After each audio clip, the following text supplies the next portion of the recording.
네, 이틀 뒤면 역사적인 2차 북미회담이 개최됩니다. 돌이켜보면 불과 1년 전까지 한반도에는 상시적으로 전쟁의 공포가 엄습했습니다. 미국 언론에 따르면 2016년 9월 북한의 4차 핵실험 직후 미국 정부가 한때 북한의 핵시설에 대한 정밀 타격 가능성을 검토했었다고 합니다. 2017년에는 어땠습니까? 북한이 한 차례의 핵실험과 10번의 미사일 발사 실험을 하자 트럼프 대통령이 화염과 분노라는 말로 전쟁 가능성을 경고했었습니다. 작년 1월에도 김정은 위원장과 트럼프 대통령이 서로가 갖고 있는 핵 단추를 언급하면서 북미 양측이 강대강으로 맞서기도 했습니다. 트럼프 대통령 말처럼 한반도에 큰 전쟁이 일어날 수 있었던 상황이 언제든 현실이 될 수 있었던 것이 불과 1년 전이었습니다. 그토록 엄중했던 상황에서 우리는 한반도 평화의 기회를 어렵게 만들어냈습니다. 그 기회를 만든 것은 전쟁이 아닌 평화를 바라는 모든 국민들의 뜻이었습니다. 2차 북미 정상회담은 전쟁의 공포 속에서 계속 살 것이냐 아니면 한반도의 항구적 평화를 가져올 것이냐의 분수령이 될 것입니다. 이 소중한 기회를 반드시 살리는 것이야말로 대한민국 정치가 할 일입니다.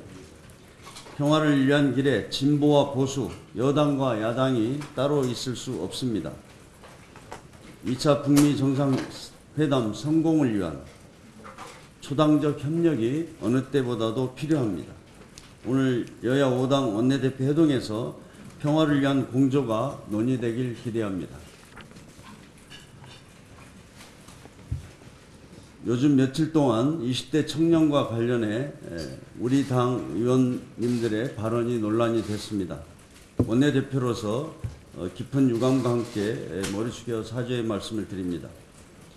20대 청년들은 대한민국의 미래를 책임질 주역들입니다. 20대가 미래에 대한 희망을 가질 수 있어야 우리 사회에도 미래가 있습니다. 그런데 지금 20대는 구조화된 불평등과 미래에 대한 불확실성에 짓눌려 있습니다.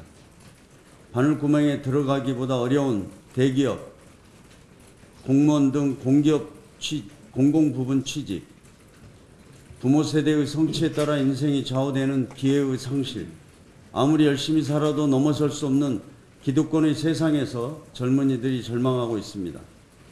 젊은 세대의 상상력과 활기를 짓누르는 상명하복의 문화에 숨막혀하고 있습니다. 이것이 20대 청년들의 근본적인 현실인식입니다. 최근 이코노미스트는 밀레니얼 소셜리즘이 새롭게 유행하고 있다고 합니다. 미국에서는 밀레니얼 세대의 51%가 사회주의를 지지한다고 합니다. 경제가 기득권을 가진 자들에 의해 통제력을 상실하고 불평등이 심화되면서 국민들이 격차 해소를 위해 소득과 권력의 재분배를 갈망하고 있는 것입니다. 우리 청년들이 느낄 절망감 또한 세계의 다른 젊은이들과 다르지 않다고 생각합니다. 이러한 20대 현실 인식과 절망감에 대해 기성세대 한 사람으로서, 정치인의 한 사람으로서 안타깝고 미안한 마음입니다. 20대가 그리고 청춘이란 말이 절망과 상실의 동의어가 돼서는 안 됩니다. 20대와 청춘은 듣기만 하여도 가슴 설레는 말이자 빛나는 이상과 희망을 꿈꿀 수 있는 특권을 누릴 수 있어야 합니다. 당과 정부가 20대가 직면하고 있는 현실을 함께 공감하고 노력하겠습니다. 국회가 계속 공전 중입니다. 우리 당이 제안한 조건 없는 2월 국회 정상화가 이루어지지 않았습니다. 그런데도 자유한국당은 어제 2월 국회 무산을 선언한 데 이어 자신들의 요구 조건을 수용하지 않으면 3월 국회 개원도 응하지 않겠다고 합니다. 자유한국당은 인내심을 넘어 분노를 느낀다고 했는데 정쟁만을 일삼는 자유한국당에 대한 국민의 분노가 더 크다는 것을 알아야 합니다. 민생과 미래를 위해 국회를 여는 데 있어 최소한의 조건이라는 것은 있을 수 없습니다. 어떠한 조건도 내세우지 말고 그 국회 정상화에 즉각 응하기 바랍니다.